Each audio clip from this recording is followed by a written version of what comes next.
আসসালামু আলাইকুম। Good morning everyone. আমি দীঘা নবম শ্রেণীর একজন শিক্ষার্থী। আমি আমার বায়োলজি সাবজেক্টের দ্বাদশ অধ্যায়ের ডিএনএ সম্পর্কে উপস্থাপন করতে চলেছি। আমাদের প্রজেক্টের মূল উদ্দেশ্য হলো ডিএনএ কি, ডিএনএ এর গঠন এবং বংশগতি বৈশিষ্ট্যে এক প্রজন্ম থেকে অন্য প্রজন্ম কিভাবে স্থানান্তরিত হয়েছে এই সম্পর্কে জানা। প্রথমত ডিএনএ এর পূর্ণরূপ হলো ডিঅক্সিরাইবোনিউক্লিক অ্যাসিড।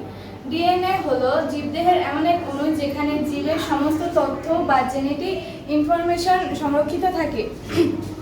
সহজ কথায় ডিএনএ হলো আমাদের শরীর তৈরি ও জীবদেহের পরিচালনার নির্দেশিকা বা ব্লুপ্রিন্ট।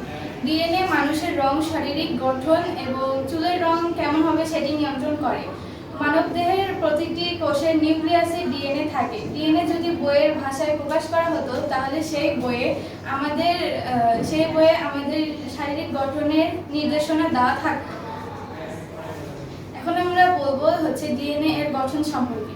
1953 সালে বিজ্ঞানী জেমস ওয়াটসন এবং ফ্রান্সিস ক্রিক ডিএনএ সম্পর্কে ব্যাখ্যা দেন। ডিএনএ দেখতে মূলত পাকানো সিঁড়ির মতো। এর বিশেষ আকৃতির নাম হলো ডাবল হেলিক্স স্ট্রাকচার। এটি ডিএনএ দুটি দীর্ঘ স্ট্র্যান্ড একে অপরকে ঘিরে পাক খেয়ে থাকে। ডিএনএ মূলত পাকানো সিঁড়ির মতো। এই বিশেষ আকৃতিকে বলা হয় ডাবল হেলিক্স স্ট্রাকচার। এই সিঁড়ির দুটি স্ট্র্যান্ড একে অপরকে ঘিরে পাক খেয়ে থাকে। এই সিঁড়ির দুই পাশের অংশ সুগার এবং ফসফেট দ্বারা যুক্ত থাকে।